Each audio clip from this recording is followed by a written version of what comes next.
बहुजन सम्यक संगठन का 8वां स्थापना दिवस समारोह दिल्ली के कॉन्स्टिट्यूशन क्लब रफी मार्ग डिप्टी स्पीकर हॉल में मनाया गया।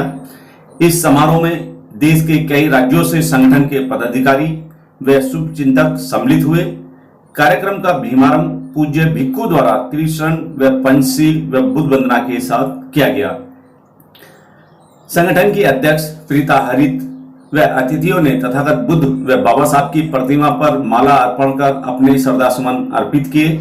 आपको बता दें कि बहुजन सम्यक संगठन का स्थापना दिवस तो था ही, साथ ही मैडम प्रीता हरित का जन्मदिन भी था।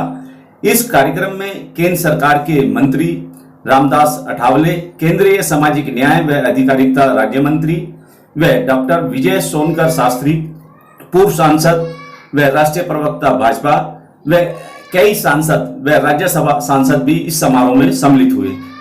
अतिथियों का स्वागत फूल बुक्के के साथ शॉल उड़ाकर किया गया। मंच के माध्यम से बहुजन सम्यक संगठन के बढ़ते कारवा पर सभी ने अपना संबोधन किया। संगठन की राष्ट्रीय अध्यक्ष प्रीता हरित ने देश में बढ़ती महंगाई, बेरोजगारी व युवाओं के भविष्य पर चिंतन मनन करते हुए अपना संबोधन किया।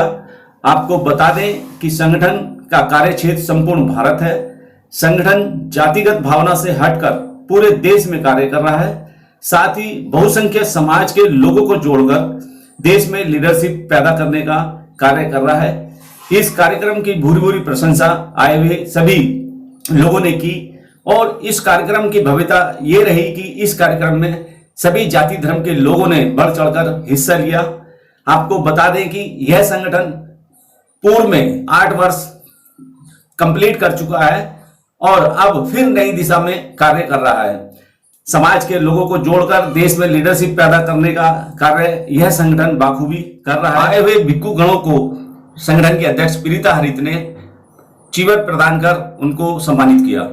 आइए देखते हैं एनपीटी न्यूज इंडिया की दिल्ली के कॉन्स्टिट्यूशन क्लब रफी मार्ग डिप्टी स्पीकर हॉल से यह विशेष कवरेज दिल्ली से।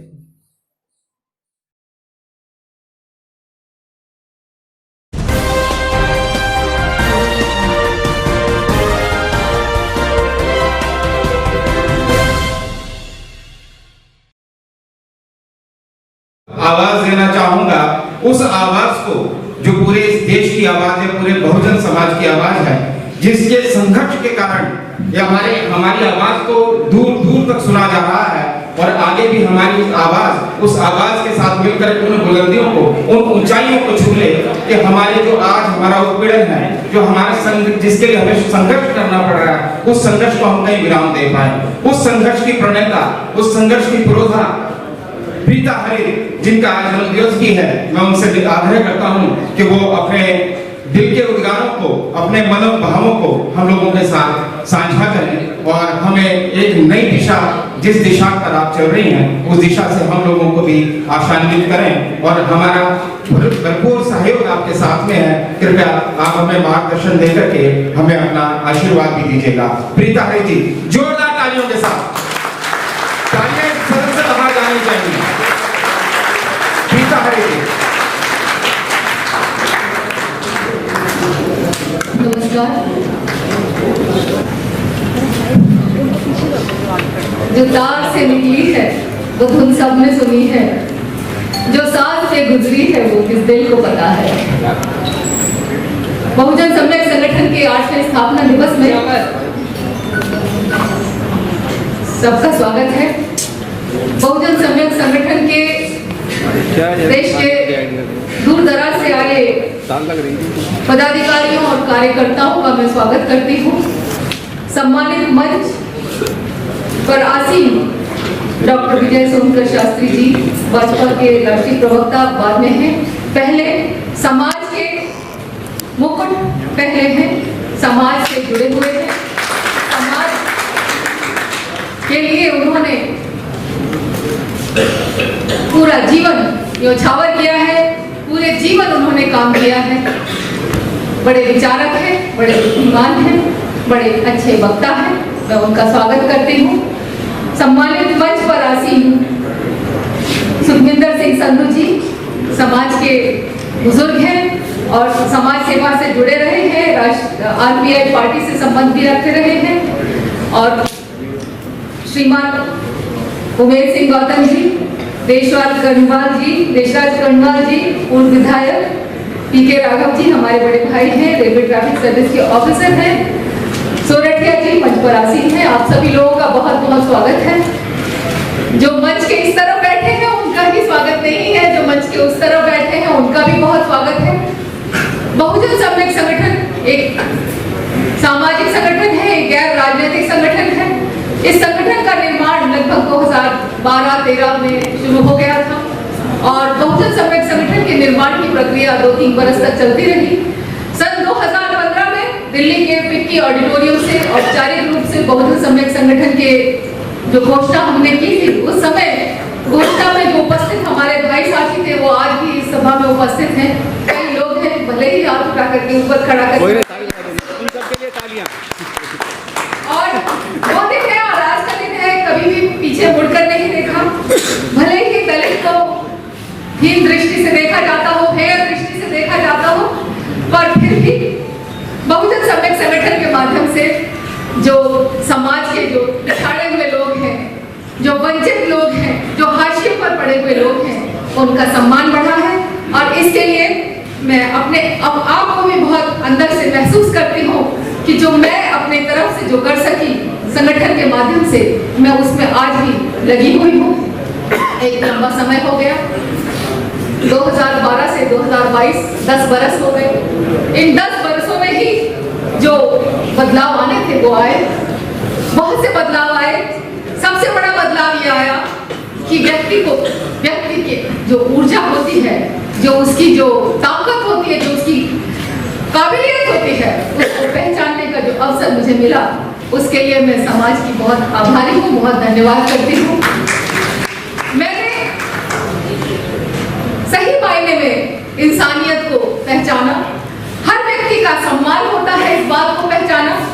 हर व्यक्ति चाहे वह समाज में किसी भी स्तर पे काम कर रहा हो, छोटे से छोटा, हालांकि कोई भी काम छोटा या बड़ा नहीं होता, पर फिर भी बहुत से काम ऐसे हैं जिनको आज भी हमारा समाज विशेष तौर पे करता है। खास तौर पे मैनुअल स्कैवेंजिंग का काम, झाड़ू का काम, सफाई का काम।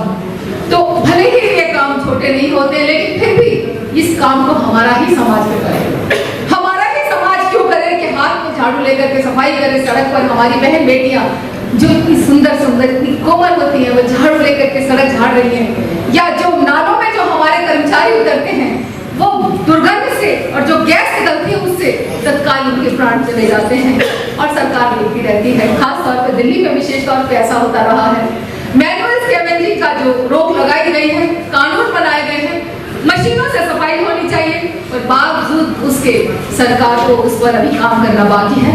मेरा सरकार से यही निवेदन है कि समाज के हर व्यक्ति का सम्मान हो, जिस तरह से संविधान में सम्मान है, जिस तरह से संविधान में हर नागरिक को समानता के अधिकार है। हमें जीवन के किसी भी क्षेत्र में कार्य करने का अधिकार है, देश के किसी भी भाग में कार्य करने का अधिकार है। उसी तरह से सफाई का कार्य भी हर किसी को करने का अधिकार होना चाहिए। एक वर्ग विशेष के लिए, जाति विशेष के लिए ऐसा कार्य सीमित नहीं कर देना चाहिए, क्योंकि जब ऐसा होता रहा है उसी कारण से देश में समाज व्यवस्था में जाति व्यवस्था बनी रही है। और जाति व्यवस्था को यदि खत्म करना है तो ये जाति व्यवस्था को खत्म करने का कार्य आज से नहीं, पीढ़ियों से चला आ रहा है, हजारों वर्षों से चला आ रहा है। बाबा साहब ने भी जाति तोड़क एक मंडल के सामने अपनी बात रखने की कोशिश की थी, तो उनके निमंत्रण को बाद में उनको निमंत्रण दिया गया था, बाद में उनका निमंत्रण खत्म कर दिया गया था। बाद में उन्होंने वही विचार जाति तोड़क जो मंडल के सामने जो स्पष्ट करने थे, उनको उन्होंने पुस्तक के माध्यम से अपने विचारों को प्रकट किया था। तो मेरा तो यही कहना है कि जीवन तो सभी पाते हैं, जीवन तो सभी जीते हैं और मृत्यु तो सभी पाते हैं, लेकिन श्रेष्ठ वही व्यक्ति होते हैं जो इस दुनिया में और इस समाज में अपनी पहचान बनाते हैं। तो पहचान यदि बनानी है तो झाड़ू उठाकर नहीं बनानी है, पहचान यदि बनानी है तो कलम उठाकर बनानी है। और कलम को भी इस तरीके से उठाना है कि कोई ये न समझे कि कलम की जो निब होती है उसका काम होता है निर्णय लिखना, और निर्णय लिखने के बाद निब तोड़ दी जाती है, तो कलम की निब नहीं बनना है।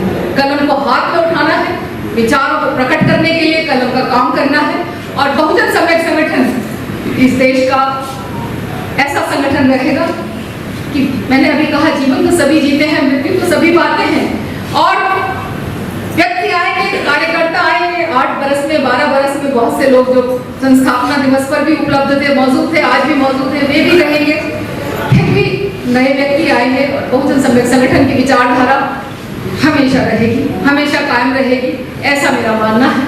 और बहुजन सम्यक संगठन के नाम के ऊपर मैं आपको एक बात बताना चाहती हूँ, ये मेरे मन में काफी समय से चल रहा है। पिछली बार भी मैं सोच रही थी कि इसके बारे में चर्चा करूंगी। एक बार मैं, क्योंकि समाज के बीच में उठ रहे थे, जा रहे थे, महिला उत्पीड़न पर काम कर रहे थे, और युवाओं के साथ जो कई बार पीड़न होता था, छीना झपटी होती थी, मारपीट होती थी, उसमें समाज का युवा ही सबसे पहले चपेटे में आता था, उनके लिए काम कर रहे थे। मान्यवर काशीराम साहब की विचारधारा को घर घर में पहुंचा रहे थे। एक दिन मुझे रात में एक स्वप्न दिखाई दिया तो मैंने मान्यवर काशीराम साहब को स्वप्न में देखा। उनका बहुत विशाल, बहुत ही बड़ा स्वरूप मुझे मेरे जहन में रहा, और उन्होंने मेरे सर पर 3 बार हाथ फेरा और बोले सम्यक सम्यक सम्यक, और बोल करके सपना था, मैं भूल गई। सुबह उठ करके मैं दफ्तर चली गई। दफ्तर जाकर सबसे पहले मैंने अपना कंप्यूटर खोला, ये सब 2012 की बात बता रही हूँ। मैंने कंप्यूटर खोला और जैसे ही मैंने उसमें टाइप करना शुरू किया तो काम तो चल ही रहा था, संगठन का क्या नाम लिखा जाए उसके बारे में विचार चल रहा था, तो तुरंत मेरे मन से ये बात निकली कि बहुजन सम्यक संगठन नाम किया जाए। मैंने उसी समय अपने भाई को फोन लगाया और मैं तुरंत अपने सीट से उठ करके बाहर गई और मैंने कहा कि भैया हम ये नाम देना चाहते हैं, बहुजन सम्यक संगठन, ये कैसा नाम रहेगा? तो उन्होंने बोला कि दीदी ये नाम श्रेष्ठ है, आप इसी नाम को लेकर के चले। तो बहुजन सम्यक संगठन जो नाम है वो हमारे विचार को प्रकट करता है कि इसमें मान्यवर काशीराम साहब का आशीर्वाद भी हमें मिला हुआ है। मान्यवर काशीराम साहब एक बहुत बड़ी शख्सियत थी, वो भुलाई नहीं जा सकते, ऐसी शख्सियत। उन्होंने सही मायने में जो बहुजन हैं, जो दलित हैं, उनको जो ताकत होती है, जो व्यवस्था की ताकत होती है, जो सत्ता की ताकत होती है, उसको स्वाद चखाया, और न सिर्फ चखाया बल्कि इस देश की महिला को, दलित महिला को 4 बार मुख्यमंत्री भी बनवाया। उसके लिए आज मान्यवर काशीराम साहब को बहुत तहे दिल से नमस्कार करते हैं, और हम मान्यवर काशीराम साहब की विचारधारा को लेकर के चले हैं। मैं भारत सरकार की सेवा में थी, रेलवे IRS ऑफिसर हूँ, 1987 बैच के ऑफिसर हूँ। आप लोगों को तो बताने की जरूरत नहीं है, आप तो सब मेरे अपने ही हैं। 32 साल नौकरी करने के बाद मैंने ये सोचा कि 6 साल मेरे बाकी थे, चाहती तो मैं सर्विस में रहती, मेरे बैच में कभी मेंबर CBDT बने हुए हैं। मैंने ये सोचा कि एक न एक दिन तो कभी ना कभी मुझे समाज के लिए, मुझे अपनी नौकरी का त्यागपत्र देना ही पड़ेगा, तो क्यों ना अभी दे दिया जाए। 10 साल काम करते करते मैंने नौकरी से त्यागपत्र दे दिया, और अब मैं बिल्कुल एक जो बंधन था, जो जीविका उपार्जन का, वो भी मेरा खत्म हो गया, और अब उस बंधन के बिना परिवार को मैंने हाथ जोड़ लिया कि मैं अब समाज की सेवा में काम करना चाहती हूँ। समाज के लोगों के लिए मैं अब बहुजन सम्यक संगठन को ही देश के घर घर में पहुंचा रही हूँ, बच्चे बच्चे तक पहुंचा रही हूँ, और हर दलित, शोषित, पीड़ित, वंचित और पिछाड़े लोगों को एक करना चाहती हूँ, एक सूत्र में पिरोना चाहती हूँ, एक सूत्र में पिरोकर माला बनाना चाहती हूँ, और बाबा साहब डॉक्टर भीमराव अम्बेडकर के गले में पहनाना चाहती हूँ।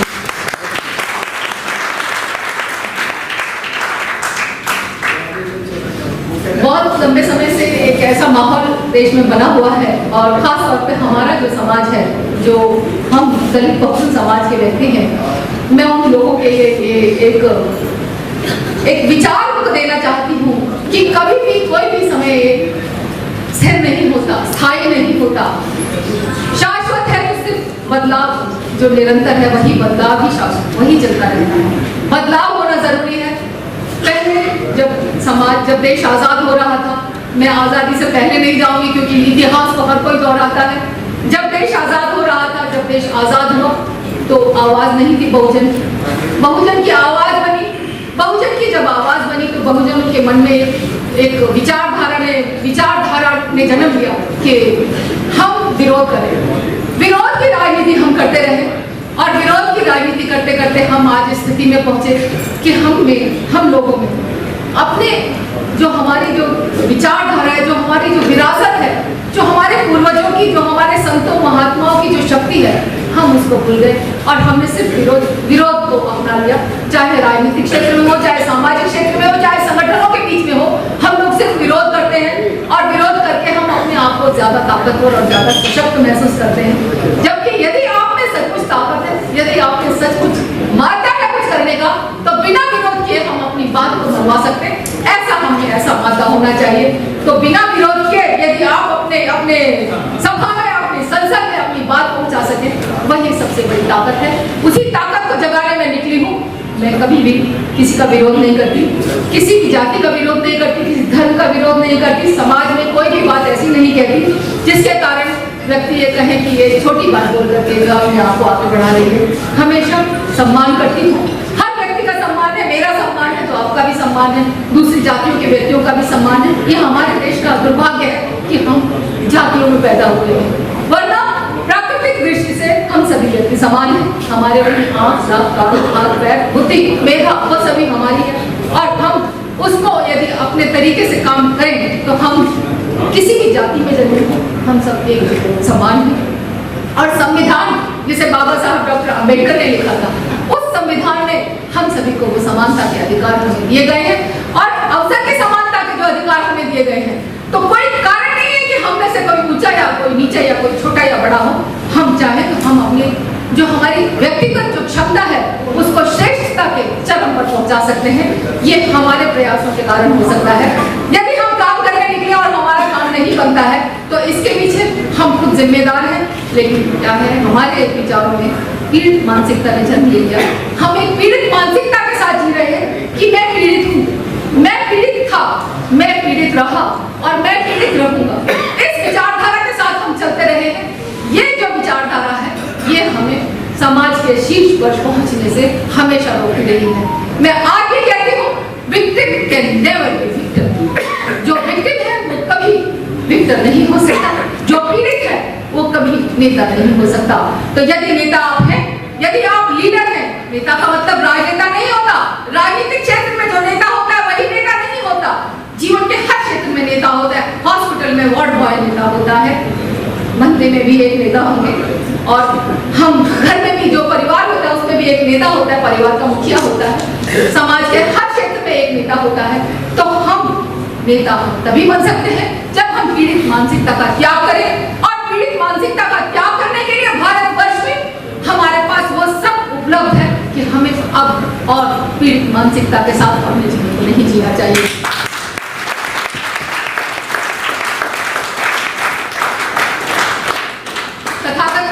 गौतम बुद्ध त्याग की प्रतिमूर्ति थे।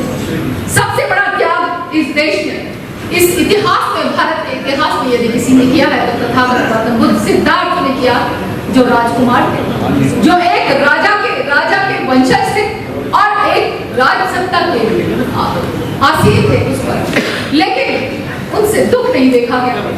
दुख के कारण का निवारण, पहले तो कारण खोजने के लिए, फिर निवारण करने के लिए उन्होंने न सिर्फ त्याग किया, राजसत्ता का त्याग किया, बल्कि बोधि प्राप्त की, ज्ञान प्राप्त किया, बोधि प्राप्त की, ज्ञान प्राप्त किया। और उन्होंने इस देश को, इस विश्व को प्रेम का, करुणा का संदेश दिया। और उन्होंने ये कहा कि यदि हम एक मध्यम मार्ग का पालन करेंगे तो जीवन के क्षेत्र में हम आगे बढ़े। मध्यम मार्ग का जो संदेश दिया, न तो इस तरफ न उस तरफ, एक संतुलन बनाकर जीवन में, प्रकृति का संतुलन होता है। आप देखते हैं बहुत ज्यादा गर्मी पड़ती है तो बहुत सारे बादल इकट्ठे हो जाते हैं, प्रेशर बनता है और बारिश हो जाती है। बहुत ज्यादा सर्दी पड़ती है तो हवाएं चलती है और धूप निकल आती है। और इसी तरह से संतुलन स्थापित करने के लिए तथागत गौतम बुद्ध ने जो मध्यम मार्ग का संदेश दिया, बहुजन सम्यक संगठन उसी मध्यम मार्ग पर चल रहे हैं। और तथागत गौतम बुद्ध ने कहा था कि जीवन रूपी वीणा के स्वरों को इतना न कसो कि उसमें से जीवन रूपी संगीत न निकल पाए, और इतना भी ढीला मत छोड़ो कि जीवन रूपी जो स्वर संगीत बंद हो जाए और टूट जाए। तो मेरा यही कहना है कि संतुलन पर काम करेंगे और संतुलन से हम काम करेंगे, आगे बढ़ना है। हम अब खत्म नहीं होंगे। इस दुनिया में सत्य की तरह मजबूत है बहुजन सम्यक संगठन, सूर्य की तरह मजबूत है जो प्रतिदिन उगता है और प्रतिदिन अस्त होता है, और चंद्रमा की तरह मजबूत है जो सूर्य से ताकत लेता है। तो हम सत्य, सूर्य और चंद्रमा की तरह अटल हैं और निडर हैं। और अपने काम को करने के लिए मैंने अपने जीवन का परित्याग किया, अपने जीविका का परित्याग किया और अब पूरे समाज के सामने उदाहरण पेश किया। मैं चाहती हूँ कि समाज की बेटियां, टिल्लो जी ने अपनी बेटी का नाम मेरे नाम पर रखा है, मैं उनको बहुत बधाई देना चाहती हूँ, उससे मिलना भी चाहती हूँ कि मेरी जो नाम राशि की बेटी है वो प्रेरणा लेकर, मेरे जीवन से प्रेरणा लेकर, यदि एक बेटी भी, एक बच्चा भी जीवन के क्षेत्र में नेता बनता है, लीडर बनता है, राजनेता की बात नहीं मैं कर रही हूँ, तो इसमें मैं अपने आप को धन्य समझूंगी और आगे के लिए में मुझे काम करने में बहुत अच्छा लगेगा। मेरा यही कहना है कि हम डॉक्टर अम्बेडकर को पढ़ते तो हैं, लेकिन हम डॉक्टर अम्बेडकर पर चिंतन नहीं करते। तो डॉक्टर अम्बेडकर को सही से पढ़ना यदि जरूरी है तो उसके लिए हमें फिर से एक बार पुस्तकों का मनन करना पड़ेगा, चिंतन करना पड़ेगा, अध्ययन करना पड़ेगा और तब हमें बात करनी पड़ेगी। वो रटे रटाए 4 डायलॉग है कि शिक्षा वो शेरनी का दूध है कि जो पिएगा वो दहाड़ेगा। दहाड़ना भी बेवजह नहीं है। आप तब बोलिए जब जरूरत है। प्रकृति में संतुलन स्थापित करना है तो तब बोलिए जब उसकी जरूरत है, नहीं तो मत बोलिए। और बुराई को बुराई से खत्म करने की कोई जरूरत नहीं है, बुराई को अच्छाई से खत्म करना है। अच्छी बात करो, अच्छी बात सुनो, अच्छाई करो, जैसे जियो। जब चाहे ये दुनिया बुराई करे तुम ना बुराई करो, अच्छी बात करो, अच्छी बात करो, अपनी योग्यता का लोहा बनवाओ। और मैं समझती हूँ कि जीवन के हर क्षेत्र में कार्य करना जरूरी है, चाहे वह राजनीति ही क्यों न हो। यही सोचकर मैंने भी सामाजिक सरकारी नौकरी से त्याग पत्र दिया। मैं राजनीति में हूँ पर यह सामाजिक मंच है, बहुजन सम्मेलन संगठन हमेशा सामाजिक संगठन ही रहेगा। मैं आज आपको विश्वास दिलाना चाहती हूँ कि बहुजन सम्मेलन संगठन 100 बरस जिएगा, 500 बरस जिएगा, 1000 बरस जिएगा, ये तो आप लोगों पर और आपके आने वाली पीढ़ियों पर निर्भर करता है। मेरा ये विचार है कि व्यक्ति आए या जाए, विचारधारा कभी नहीं बनती। तो विचारधारा को लेकर चली हूँ, विचारधारा को लेकर काम कर रही हूँ, जीवन में त्याग करने का मादा रखती हूँ, संघर्ष करने का मादा रखती हूँ और संघर्ष से कभी जी नहीं चुराती। तो आपसे यही निवेदन है कि बहुजन सम्मेलन संगठन को घर घर में पहुंचाए। अभी हम जल्दी ही बहुजन सम्मेलन संगठन की पूरे राष्ट्रीय स्तर पर कार्यकारिणी का गठन करने जा रहे हैं। यहाँ पर हरियाणा से, आंध्र प्रदेश से, तेलंगाना से, गुजरात से जितने भी साथी आए हैं और हरियाणा और मध्य प्रदेश, राजस्थान से भी, उनसे मेरा ये निवेदन है कि मुझसे मिलकर के जाएंगे, शाम को बात करेंगे, हम लोग मीटिंग करेंगे, उसके बाद हम जाएंगे। और जो संतों और विचारकों की जो विचारधारा है, जो समाज सुधारकों की विचारधारा है, उस पर हम काम करेंगे। क्योंकि इस देश के जो संत और समाज सुधारक हैं, उन्होंने ही इस देश की जो परंपरा है उसको अक्षुण्ण रखा है। जाके न पूछो साधु की, पूछ लीजिए ज्ञान। ये बातें आज की नहीं है, ये तब से चली आ रही है। मैं भाई देशराज जी से एक निवेदन करना चाहती हूँ कि उन्होंने जो गजट में अपने नाम के सामने चमार साहब लिखवाया, वो भले ही उनका मत रहा हो, लेकिन मेरा अपने समाज के लोगों से, व्यक्तियों से, भाइयों से ये निवेदन है कि देश में हजारों जातियां हैं, 6743 जातियां हमारी समाज की हैं, उसमें भी उपजातियां भरी हुई हैं। तो उन जातियों में हम यदि अपनी अपनी जातियों को लेकर के चलेंगे तो जाति का निवारण कैसे होगा, जाति का उच्छेद कैसे होगा, तो जाति खत्म कैसे होगी। तो मेरा ये कहना है कि नाम के पीछे सरनाम बिल्कुल न लगाएं, कुमार लगाएं या सिंह लगाएं, सामान्य सभी व्यक्ति लगा सकते हैं। कई लोग, आप माफ कीजिएगा मैं आपसे नहीं कह रही, एक भाई मिले थे, हम मध्य प्रदेश से आए थे। हाँ, उसमें मध्य प्रदेश में सेशन कोर्ट में वो जज थे, सत्र न्यायालय में, और उन्होंने बड़े फक्र से मुझे बताया कि मैं अपने नाम के पीछे चमार लगाता हूँ। उनका कुछ ऐसा ही नाम था। तो मैंने उनसे कहा कि आप जज हैं, जज साहब आप चमार तो एक गाली है, गाली है कि नहीं है? कहते ना भाई चोरी चमारी तो गाली नहीं लिखा, लेकिन गाली दी जाती है, गाली के संदर्भ में दी जाती है। तो चमार एक गाली है, मैं इसको गाली मानती हूँ। जब हमें चमार बोला जाता है तो हमें अपमानित महसूस होता है। तो मेरा आपसे ये कहना है कि अपने नाम के पीछे चमार शब्द न लगाए, न ही कोई और भी शब्द लगाए, न वाल्मीकि लगाए, उससे बेहतर होगा अपने कार्यों के माध्यम से, अपने गुणों के माध्यम से, अपनी शिक्षा के माध्यम से समाज में संविधान को अपनाते हुए अपने आप को उस शीर्ष पर पहुंचाए कि आपको अपनी जाति का सहारा न लेना पड़े। क्या आपने ब्राह्मण को अपने नाम के पीछे ब्राह्मण लगाते हुए सुना है? क्या आपने किसी दूसरी जाति के अपने नाम के पीछे बनिया लगाते हुए सुना है? तो हम चमार क्यों लगाते हैं, ये मुझे बताइए। तो मेरा ये कहना है कि हम इस काम को यहीं रोकेंगे और हम जो अपनी बात करें। चमार शब्द एक गाली के रूप में प्रयोग होता है, जाति का नाम भी इसीलिए रखा गया। तो मेरा ये कहना है कि हम चमार शब्द नहीं लगाएंगे अपने नाम के पीछे, कोई भी नहीं लगाएगा। उन्होंने गजट में लगाया है, देशराज जी आप रखिए, जिन्होंने गजट में लगाया वो रखिए, जो भाई अभी जो विरोध कर रहे हैं वो भी रखे, आप दो नाम लगाइए चमार, लेकिन हम लोग चमार शब्द को नहीं लगाएंगे अपने नाम के पीछे। मेरा यही कहना है, यदि समाज में सम्मान के साथ जीना है तो उन नामों का प्रयोग नहीं करेंगे जो तथाकथित ऊंची जाति के लोग हमारे ऊपर गाली के तौर पे प्रयोग करते हैं। सभा का सम्मान कीजिए, सभा का सम्मान कीजिए, ये मेरा मन से सभा का सम्मान कीजिए। यदि आपको अपनी बात करनी है तो तरीके से करिए। कोई भी व्यक्ति चमार शब्द अपने नाम के साथ नहीं लगाएगा, क्योंकि चमार शब्द एक गाली है। आज सहारनपुर में बोर्ड लगा हुआ है द ग्रेट चमार गढ़कौली वाले, उनको बताइए कि जब चमार है तो ग्रेट का बात के हुए, आप कैसे ग्रेट हो गए?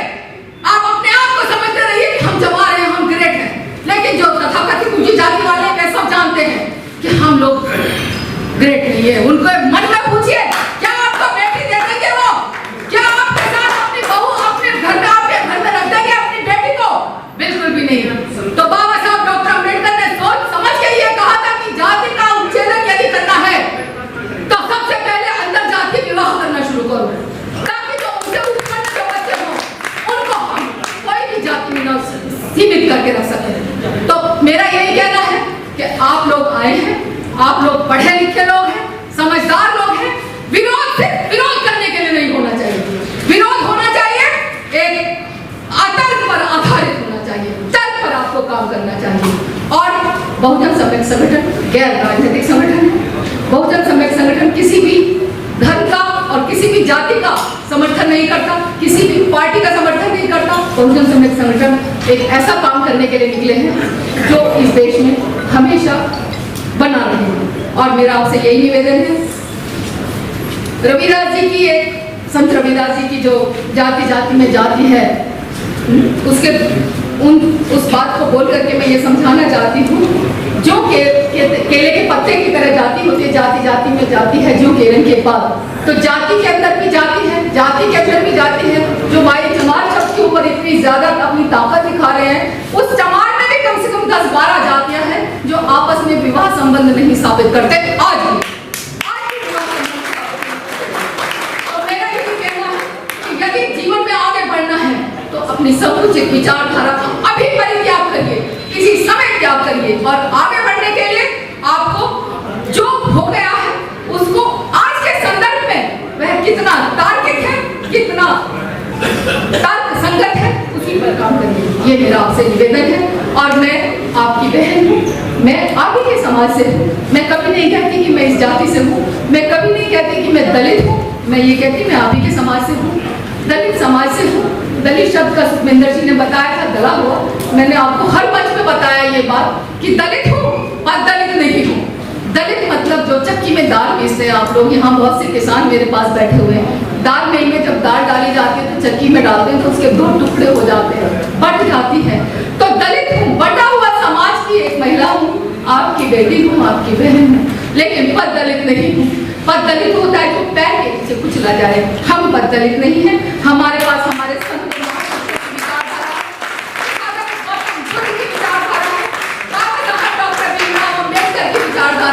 माननीय काशीराम साहब की विचारधारा है, माननीय आदरणीय बड़े भाई डॉक्टर विजय सोनकर शास्त्री की विचारधारा है, जिन्होंने कई पुस्तकों के माध्यम से समाज को जागरूक करने के लिए जो काम किया है वह निस्संदेह ही भविष्य के गर्भ में जाएगा और उनका हमेशा सम्मान होगा।